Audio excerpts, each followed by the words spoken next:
começando mais um Sala de Entrevistas hoje para conversar sobre assuntos da terceira idade, mas também pode ser de qualquer idade, porque uma consulta ao geriatra, será que tem tempo certo para acontecer? Tem fator genético, tem antecipação? Como é que funciona essa chegada até essa especialidade? Sobre isso, meu convidado é o médico geriatra Alisson Pires. Doutor Alisson, obrigado pela presença. Muito obrigado pelo convite. Doutor, é isso mesmo? Tem tempo certo para chegar na geriatria, para chegar no especialista ou não? A qualquer idade pode se chegar até vocês? Isso, nós temos uma ideia cultural no Brasil que o geriatra é para o paciente idoso e não basta estar idoso, tem que estar idoso e doente ainda para ir até o geriatra. Quando na realidade a geriatria estuda todo o processo do envelhecimento. Então o ideal é que nós comecemos a consultar com o geriatra a partir do momento que nós comecemos a envelhecer. Então a pergunta seria quando é que a gente começa a envelhecer? Aí chegaríamos à resposta de quando deveríamos ir para o geriatra. Então a gente sabe que a gente nasce e atinge uma maturação física e a partir desse momento da maturação a gente começa um processo de declínio progressivo das funções fisiológicas e nesse momento ideal que nós já começássemos com o geriatra. Então quando é que é esse momento? A partir dos 20 aos 30 anos a gente já começa a declinar as nossas funções. Então assim, quando a gente às vezes fala assim, depois dos 25 eu comecei a parar de emagrecer, ou então depois dos 30 eu comecei a sentir mais cansaço, é onde os declínios vão acontecendo e a especialidade já entra para estar auxiliando as pessoas, é isso? Exatamente, porque quando alguém vai consultar comigo, eu faço 3 perguntas. Tá. Primeiro, quantos anos você pensa viver? A pessoa pode verbalizar ou só pensar quantos anos. A segunda pergunta é, como é que você pensa em chegar nessa idade? Bom, eu penso viver 90 anos. Então, como é que eu penso chegar aos 90 anos? Obviamente, eu penso chegar lá com toda a autonomia e toda a independência, andando, fazendo exercícios, reconhecendo as pessoas, cognitivamente ativo. E a terceira pergunta é, o que eu estou fazendo hoje para chegar lá aos 90 anos com toda essa autonomia e essa independência? Então, a partir dali, a gente já começa a traçar metas de curto e longo prazo e também reconhecer fatores predisponentes daquele paciente em questão. É tudo muito individualizado. Então, nessa consulta geriátrica, a gente faz um mapeamento de quais são os fatores de risco, qual que é o estilo de vida que a pessoa está tendo naquele momento, como que ela deve mudar se caso não está correto. Então é feito todo um mapeamento do indivíduo de forma individualizada, vendo todos esses fatores para que a pessoa tenha um envelhecimento bem sucedido, um envelhecimento saudável.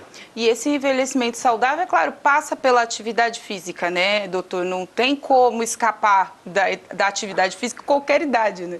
A gente sempre diz que é um pilar, né, um tripé. O corpo, né, a mente e o espírito. Então, os 3 têm que estar em harmonia.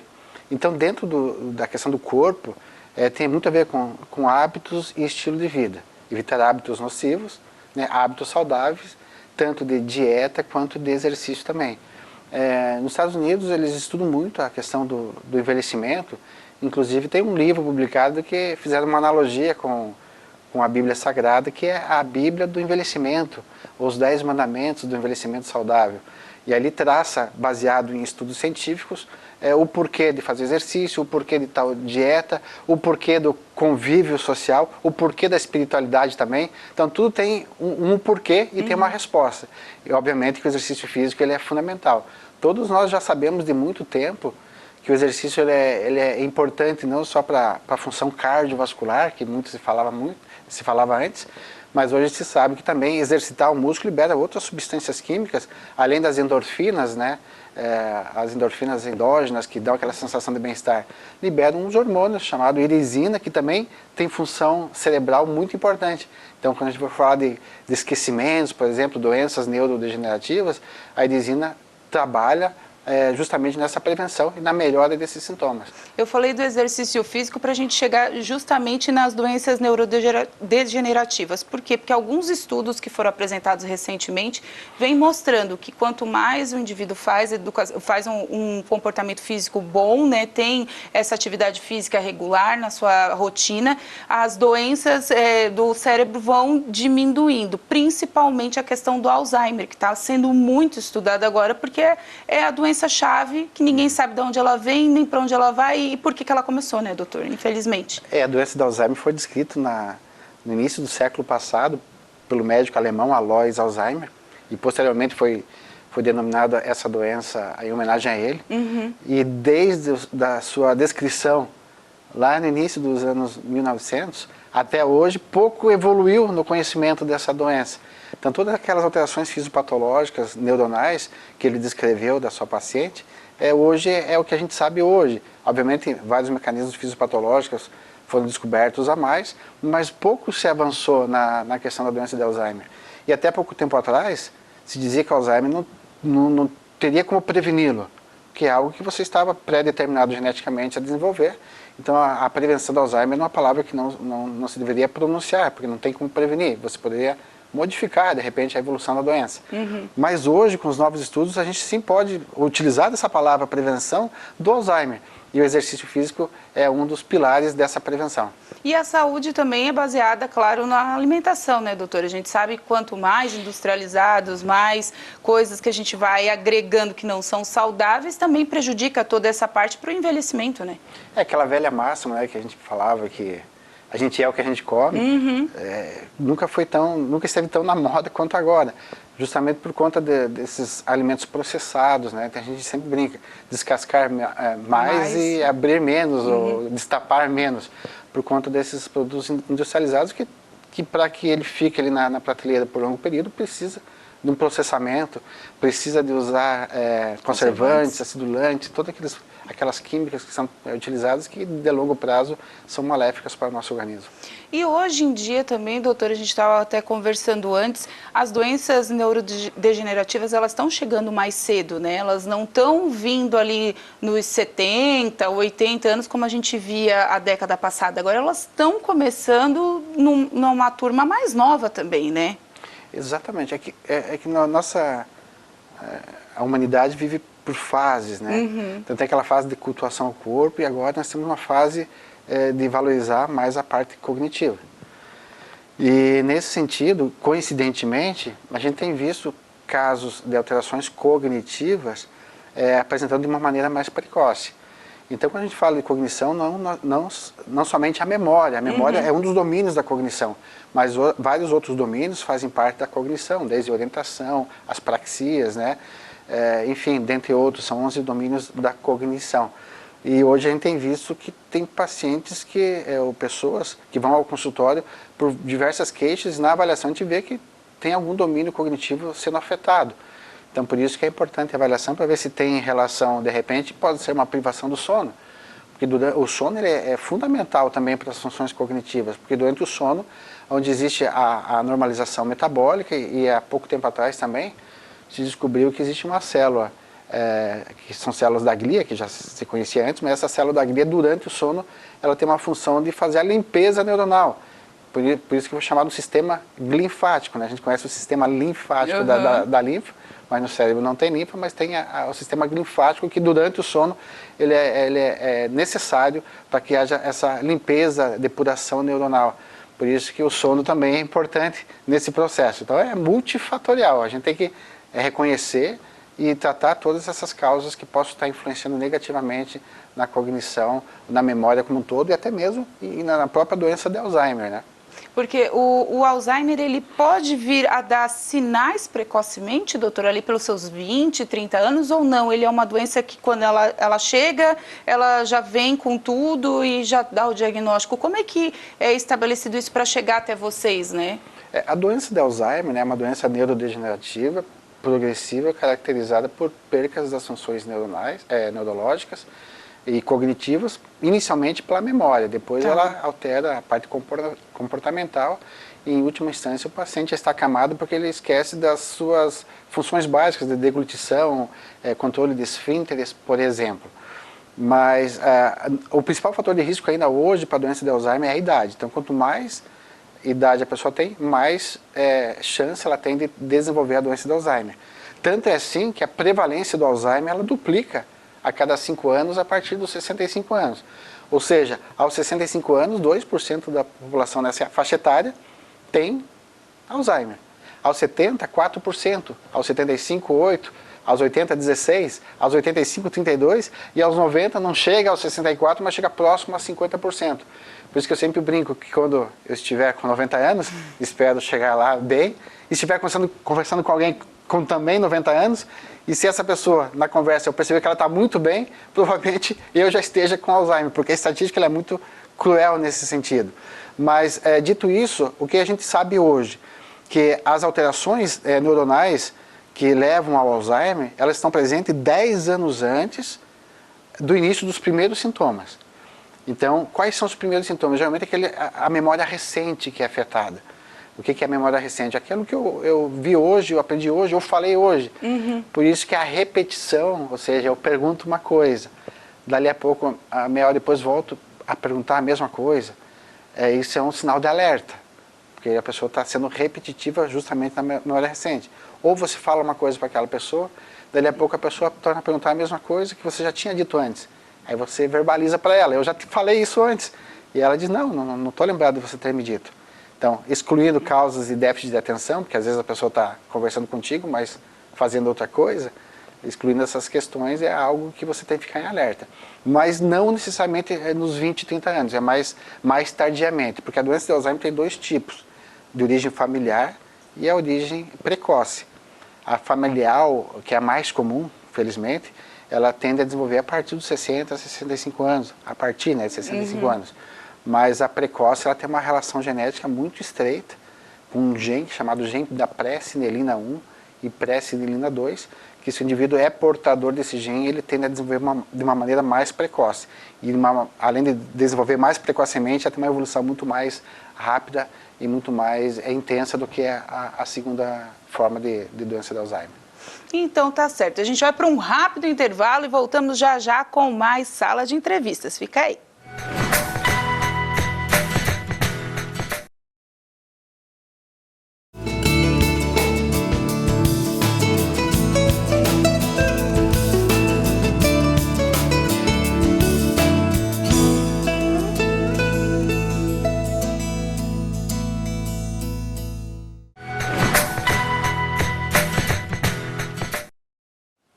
Voltamos então com o nosso Sala de Entrevistas, hoje falando sobre geriatria, como é que você chega até lá, que idade deve ir para o geriatra. A gente já conversou que a partir do momento que a gente começa a ali sentir os efeitos do envelhecimento, quando o corpo para um pouquinho ali de evoluir. Sobre isso eu estou falando com o doutor Alisson Pires, ele que é especialista no assunto. Doutor, então a gente estava falando das doenças cognitivas e também tem a questão do Parkinson também, né? Que está vindo também com uma grande frequência em pessoas também mais novas, né? Ela entra nessa relação da geriatria também? Sim, tudo tem a ver com doenças neurodegenerativas também. E a doença de Parkinson, a doença de Parkinson é uma doença neurodegenerativa caracterizada por uma tríade, que é a bradicinesia, ou seja, lentidão dos movimentos, rigidez muscular e tremor de repouso. Quando a gente fala em Parkinson, a gente já pensa aquele indivíduo com tremor, tremendo. Mas o tremor é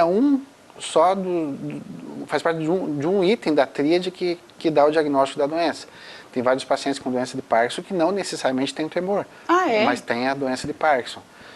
Porque precisa ser de 2 dos 3 fatores que eu mencionei anteriormente.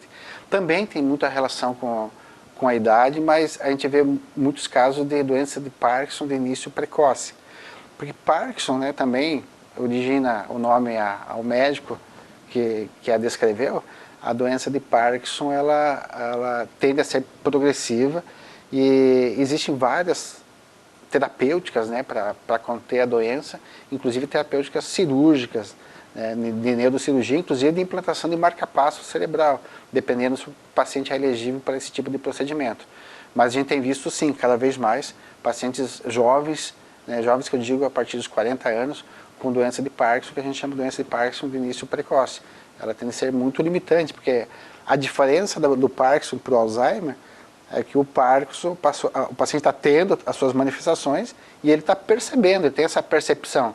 A doença de Alzheimer, a pessoa não tem essa percepção de estar doente. Tanto é assim que o indivíduo na consulta, nas primeiras consultas, vai porque um familiar o leva. E ele diz, não, eu estou bem, eu não sinto que estou esquecido. Tanto é que quando o paciente fala que acha que está esquecido, provavelmente pode ser alguma outra alteração. Tipo depressão, alterações de tireoide, vitaminas, que também podem dar alterações de memória ou de cognição, que a gente acaba diagnosticando depois no diagnóstico diferencial. Mas realmente a doença de Parkinson tem cada vez mais casos de indivíduos mais jovens com a doença. E a Covid, né, doutor, todo médico que vem aqui, a gente tem que falar, porque, como a gente fala, zerou muita parte da medicina, né, a Covid veio, deu um start novo para vocês, novos estudos, enfim.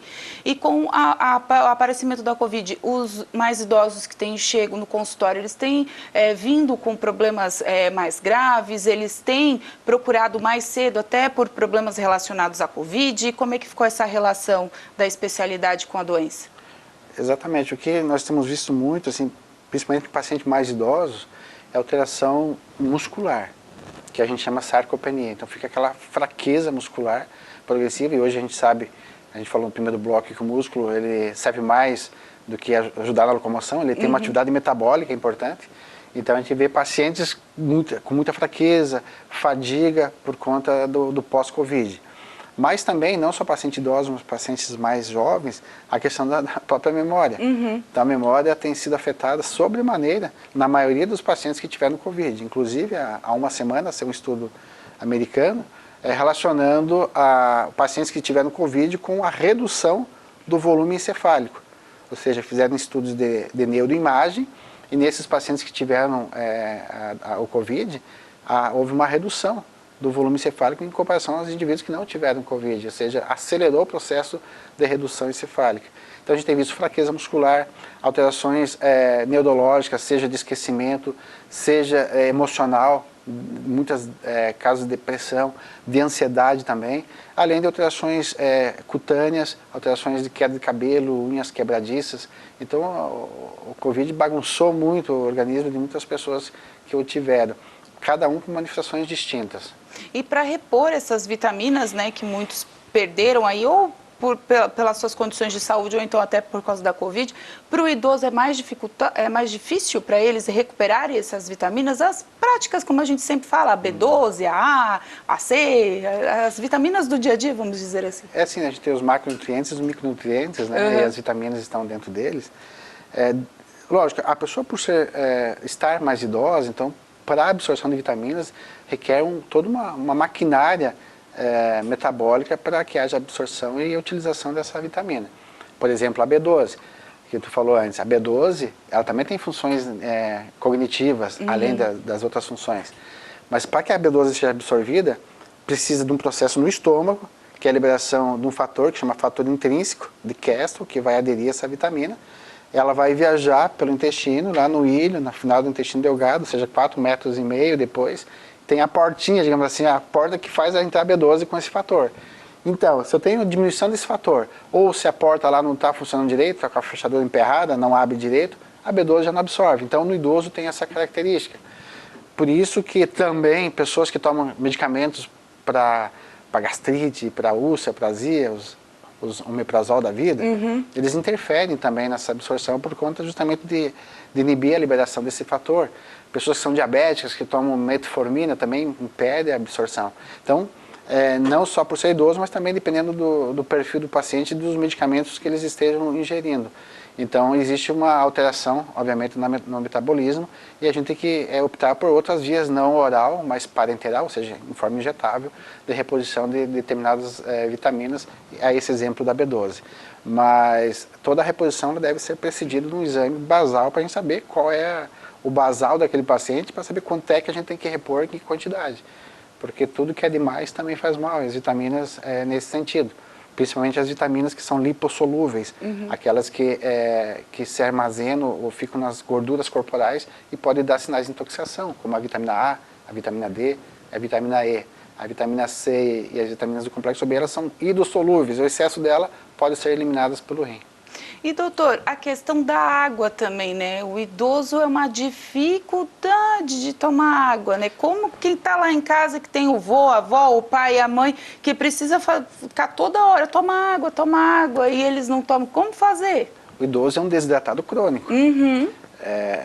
Por conta da alteração da constituição física dele, a lipossubstituição, que a gente chama, mas também porque ele ingere menos água. E por que ele ingere menos água? Porque a gente tem sede, porque existe um sensor da sede no cérebro que capta que nosso organismo está precisando de água, porque o sangue fica osmoticamente mais concentrado, Tá. então a osmolaridade aumenta. Então o cérebro ele capta e dá aquela sensação de sede que a gente vai tomar água. O idoso já tem esse sensor, entre aspas, queimado, o sensor da sede. Então ele já naturalmente não sente sede mesmo estando desidratado. E o segundo fator é que ele tem alterações nas papilas gustativas da língua por conta do processo de envelhecimento. Então além de não ter sede, a água tem um gosto meio desagradável para o idoso. Então a dica qual é? Tem que criar o hábito, tudo vem do hábito. Da mesma forma que tem o hábito de acordar, ir ao banheiro, lavar o rosto, escovar os dentes, enfim, eu tenho que ter um hábito de tomar água. E para ter esse hábito, eu tenho que ter uma garrafinha de água. Porque pegar o copo e ir lá tomar não ajudaria nesse sentido, porque a pessoa não se policia. Agora, se eu tenho uma garrafinha com água, eu tenho um compromisso de tomar essa garrafa de 500 ml, 600 ml até o meio-dia. A segunda garrafa até o final da tarde, a terceira garrafa no meio da noite. Então, tem que criar um hábito. Então, meus pacientes, eu sempre digo, vamos arrumar uma garrafinha e você vai ter esse hábito de tomar água nesses determinados horários, né? Ou seja, chegou o final da manhã, a garrafinha está pela metade, toma o resto, porque você não cumpriu com o seu objetivo de tomar essa garrafinha até o meio-dia. Chegou o final da tarde, a garrafinha está pela metade, trata de tomar o resto da água. Então tem que criar esse tipo de hábito, porque se for esperar pela sede ou pela vontade de tomar água, digamos assim, ele acaba por não tomar. Porque como o senhor falou, ele já é um desidratado, vai desidratando cronicamente e muitas vezes as causas de internação é só uma desidratação, né, doutor? Sim, esse idoso, por exemplo, no verão, onde as perdas insensíveis são maiores por conta do calor, ele acaba ficando doente, adoecendo por conta disso. E o adoecimento do idoso é diferente do jovem. Ele dá sintomas diversos, desde confusão mental. Já peguei paciente idoso que estava em delírio, ele ficou confuso por conta de um processo de doença por desidratação. Pode ser por infecção também, mas eles dão o que a gente chama manifestações atípicas das doenças. Então aquela ideia que a gente tem que o idoso é uma criança que envelheceu, não se aplica, porque as doenças do idoso são diferentes. As manifestações das doenças no idoso também são diferentes daquela mesma doença no indivíduo mais jovem. E quando a gente fala de idoso, doutor, qual é a idade que a gente está falando? Ou não tem? Aí que tá, porque idoso e terceira idade é um critério cronológico, determinado pelo pela OMS, Organização Mundial da Saúde, em que países em desenvolvimento é considerado idoso a partir de 60 anos, e países desenvolvidos é considerado idoso a partir de 65 anos. Então é um critério que a gente não gosta de utilizar, mas é um critério cronológico. Por quê? Nem todos envelhecemos iguais.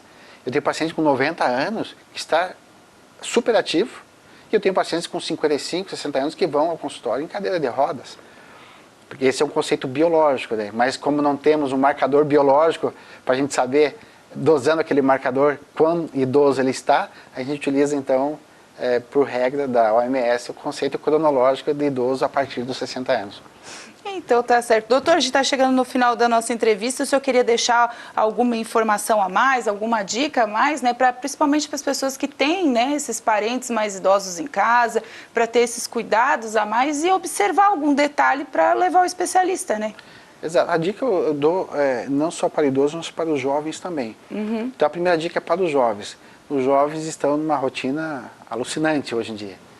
E eles não têm tempo para cuidar da sua saúde, por causa da rotina do dia a dia. Então eu sempre digo para eles, quem não tem tempo para cuidar da saúde, vai ter que arrumar um tempo para cuidar da doença. Então melhor que a gente arrume um tempo agora para cuidar da nossa saúde, fazer um planejamento, né, da nossa vida, porque o nosso bem maior, né, é a nossa vida, é o nosso tempo, né, o bem mais precioso é o tempo, mas é a nossa vida com certeza.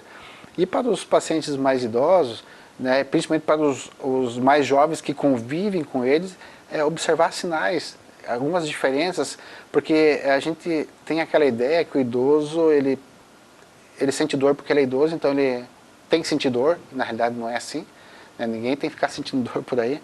Ele está alterando a memória porque ele está envelhecendo, não é assim também. Ele está menos funcional porque ele está envelhecendo, também não é assim. Então tem esses sinais e sintomas têm que ser avaliados por um profissional da área para ver se realmente faz parte do processo normal do envelhecimento fisiológico ou se é algo que está sendo apresentado agora como uma doença que está limitando o seu processo de envelhecimento. Então tá certo. Obrigada mais uma vez pela participação, doutor. Agradeço. E esse foi mais um Sala de Entrevistas. Lembrando que a nossa entrevista fica também no nosso canal do YouTube à disposição de vocês. Até a próxima!